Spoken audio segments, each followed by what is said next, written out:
Réinventer l'éducation. Learning World, en association avec WISE, une initiative de Qatar Foundation. L'autisme reste difficile à saisir, qu'il s'agisse du savoir scientifique ou de prise en charge thérapeutique. Dans ce contexte, comment enseigner aux enfants autistes? Learning World aborde les méthodes d'approche de projets chinois et canadiens et rencontre Theo Peters. Les troubles du spectre autistique seraient très répandus en Chine, entre 2 et 4 millions de cas. Des enfants, des adultes qui souffrent d'isolement, peu de structures sont adaptées à leur prise en charge. Nous nous sommes rendus dans l'une des organisations consacrées aux enfants autistes. Regardez. Il est à peine 9 h ce matin à Pékin. Sur le chemin de l'école, une mère et son fils parmi d'autres, enfin presque. Ici, les parents ne quittent pas leurs enfants devant la grille de l'école. Ils sont invités à participer au cours. Un enseignement qui intègre parents et enfants. Cette singularité est la marque de fabrique de Étoiles et Pluies, une des premières ONG créées en Chine pour répondre aux besoins d'enfants affectés par l'autisme. Il est ici appréhendé comme trouble de l'isolement et reconnu comme maladie mentale depuis 2006. Notre méthode est basée sur l'incitation et vise à favoriser l'insertion sociale. Au départ, on informe les parents sur la nature de l'autisme, sur ses caractéristiques. Il y a des cours collectifs et individuels. Jusqu'ici, l'établissement a accueilli environ 6000 personnes, mais la liste d'attente est longue. Les sessions de formation pour adultes sont plébiscitées, signe de la pénurie d'institutions spécialisées. Selon la Fédération chinoise pour les personnes inadaptées, il y aurait sur l'ensemble du territoire environ 500 écoles appropriées aux besoins des enfants qui présentent des difficultés d'apprentissage. Les enfants autistes, eux, sont évalués à environ 450 000 en Chine par l'Association pour la réhabilitation des enfants autistes de Pékin. À cette tardive reconnaissance de l'autisme s'ajoute la difficulté à saisir l'ensemble des symptômes qui y sont associés: troubles de la communication, des relations sociales et du comportement, retard mental parfois. Ce savoir, qui s'élabore et se développe depuis peu en Chine, peine de fait à se généraliser. J'ai senti que le monde autour de moi s'écroulait quand j'ai appris la vérité. Toute ma famille a souffert pendant au moins 6 mois. On était vraiment déprimés, perplexes et désemparés. Après, on a emmené mon fils dans une institution spécialisée. Il n'arrivait pas à parler, mais au bout de 8 mois, il pouvait prononcer ses premiers mots, comme maman, papa. Ça nous a redonné espoir. Et petit à petit, il réalise des progrès. La musique ou l'expression corporelle peuvent stimuler la réactivité de l'enfant. Ces outils sont privilégiés au sein de l'ONG Étoiles et Pluies, au même titre que la participation des parents, désormais éclairés sur l'autisme.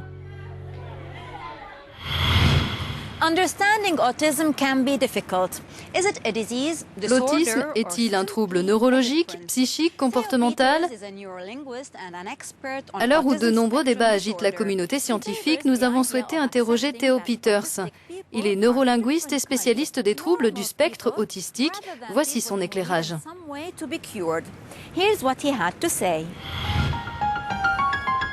Theo Peters est un neurolinguiste belge. En 1981, il a créé à Anvers un centre pilote de formation sur l'autisme. Il met l'accent sur l'importance de la culture autistique, sur la prééminence de la pensée autistique. Il cherche enfin des ponts entre la compréhension théorique de l'autisme et la prise en charge thérapeutique des personnes affectées. Qu'est-ce que l'autisme? Une condition, un trouble ou une différence? L'autisme est une condition qui prédispose les personnes affectées à des difficultés à communiquer, s'agissant notamment des rapports sociaux. L'instinct social chez eux est peu ou pas développé. Il leur est difficile de saisir ce qui régit la vie sociale et leur imagination fonctionne différemment. On voit bien que les approches de l'autisme sont en général focalisées sur le comportement, car les autistes ont un comportement étrange. Mais on ne cherche pas à comprendre ce qu'est l'autisme de l'intérieur. Et de ce point de vue-là, il s'agit d'un autre mode de pensée. Vous Vous avancez l'idée d'une culture autiste. De quoi s'agit-il? Je pense qu'il ne faut pas chercher à se débarrasser de l'autisme. Je pense qu'on doit le considérer différemment, apprendre à apprécier les différences qui le caractérisent. En matière d'éducation, on devrait être plus à l'écoute de leurs motivations, plutôt que de les obliger à suivre des programmes. Ce serait plus enrichissant pour nos sociétés. S'ils vivent dans leur propre monde, nous sommes alors dans un monde étrange et extérieur. Un autiste a écrit un livre intitulé « A Different Kind of Normal », une variation de la normalité. J'aime bien cette idée. Un père anglais a écrit un livre sur son fils autiste intitulé « Not Even Wrong », pas vraiment tort. Et ce qu'il veut dire par là, c'est « si vous comprenez le raisonnement de mon enfant, sa perception du monde, il n'a pas vraiment tort, il est différent ».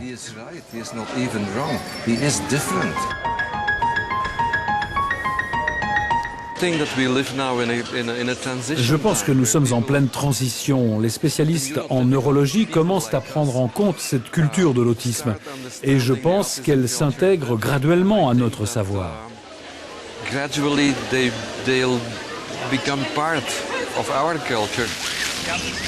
Entre connaissance et expérience, le savoir progresse, un savoir complexe, à la jonction d'approches diverses et en marge de toute discrimination à l'égard des personnes autistes.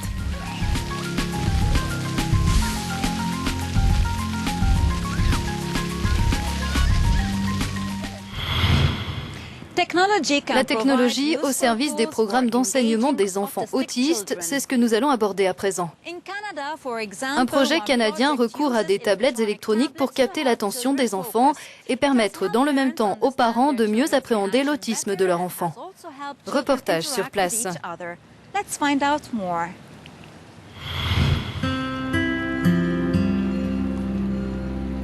Située dans un quartier de Toronto, l'école Beverly accueille des élèves affectés par des troubles assez divers. L'autisme en fait partie. Jake est un enfant très intelligent, mais qui a du mal à exprimer cette intelligence. Donc je vais lui proposer une activité, mais s'il n'est pas disposé, s'il n'est pas concentré, il ne va pas recourir à ses compétences. Exprimer un besoin, un désir, est une gageure et bien souvent une impossibilité chez les enfants autistes. Mais l'introduction des tablettes dans les salles de classe a créé comme une émulation chez les élèves.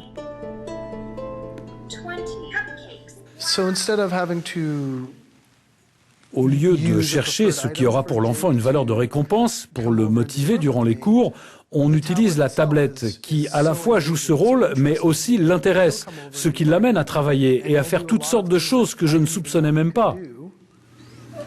Une enquête récente a cherché à mesurer les impacts de cette tablette sur les bancs de l'école Beverly. Résultat, les élèves restent concentrés plus longtemps, ils identifient mieux les différents objets et interagissent davantage. Il semblerait que ce soit lié au fait que la tablette stimule différents sens. Il y a l'audio, on peut écouter, on peut voir ce qui se produit à l'image, donc c'est visuel, mais il y a aussi tout un jeu tactile qui est possible. On peut toucher et ressentir des vibrations, des pulsations, donc il y a une combinaison d'effets et un aspect multisensoriel. Des tablettes qui recèlent de nombreuses possibilités. Les enseignants peuvent ainsi articuler différemment les projets pédagogiques et s'inspirer des applications de ce nouvel outil.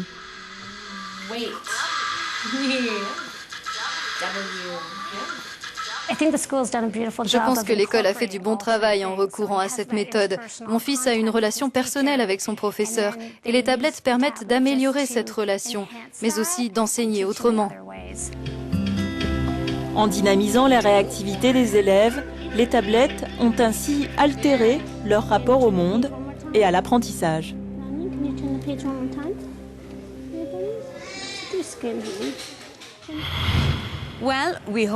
J'espère que vous avez apprécié ces reportages au menu de Learning World. N'hésitez pas à nous faire part de vos réactions sur notre site internet ou sur nos réseaux sociaux. Vos idées et suggestions sont également les bienvenues. C'est tout pour aujourd'hui. À bientôt. Learning World, en association avec WISE, une initiative de Qatar Foundation.